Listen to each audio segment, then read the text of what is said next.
Hey guys, and welcome back to 59 Gizmo. Metal Gear Solid Ground Zeroes is here. I've been waiting for this game for a long time.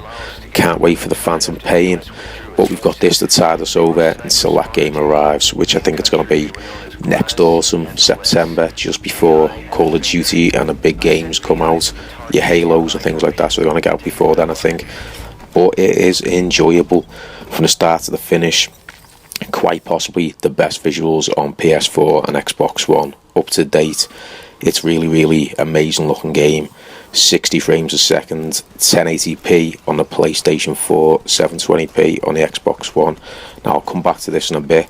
Let's talk about the game. It's only small, so anyone's expecting this big open world game will be disappointed. But for what you get, you can do a lot of different things with it. You can go in guns blazing. You'll probably go right through it within about 15-25 minutes. Or you can take your time and you can take up to an hour and a half, 2 hours, maybe longer, depends on what you want to do. If you want to try and take out every enemy or get all the cameras, take them out, shut them down, do whatever you want to do, it's enjoyable. And once you do the main campaign, you've then got the side ops, and you can unlock obviously Xbox One and PS4 exclusive content by getting the XOF patches. I think I'm saying that correct. And there's about 9 of them around the map. Once you get them, you can unlock special content for each platform, and it's enjoyable. It's an enjoyable little side mission.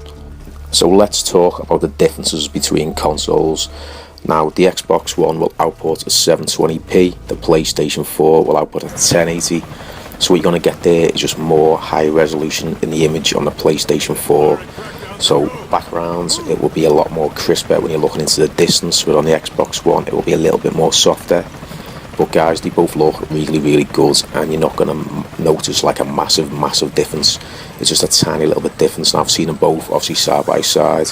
And the PS4 has got that tiny little bit of image quality. It's a little bit sharper to the eye, but by that, obviously on Digital Foundry they're saying they're literally both the same. Now the PlayStation 4 also has got like a dynamic sky, so clouds will go in front of the sun, it'll cast more shadows than the Xbox One version. But other than that, like, there's no difference. But will the sky thing come more into the Phantom Pain when like real-time weather comes in, and maybe Hideo Kojima's waiting for this DirectX 12 to come out so we can push it a little bit further on the Xbox One. But let's wait and see. I mean, they both look good, and if anyone's wondering about the visuals, that's the only little difference that you're going to get at the moment. But for me, that's what makes this game so playable, is the frame rate. It's just silky smooth. Like, I haven't really seen a frame drop at all on both consoles. It's that silky smooth. And when you go back to other games that are 30 frames a second, you're missing those extra 30 frames. And this is why PC games have been so happy for years, and they always like knock on the console gamers. And you do notice when you play a game like this, it really is so smooth that when you go down to the 30 frames, it does make you think a little bit. But otherwise, that's my little gripe. I do love the 60 frames on this game. It's silky smooth and I enjoy it.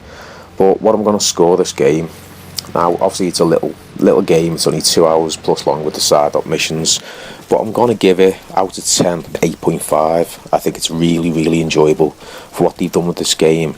And you obviously do your speed runs, you can go through and you can get so much out of this game. Really enjoy it. And guys, I'm going to leave it a little bit at the end, you can just watch. But guys, 8.5 Metal Gear Solid Ground Zeroes, Xbox One, PS4, Xbox 360, PlayStation 3. Get which one you want to get. They all look amazing. And thanks for watching, guys.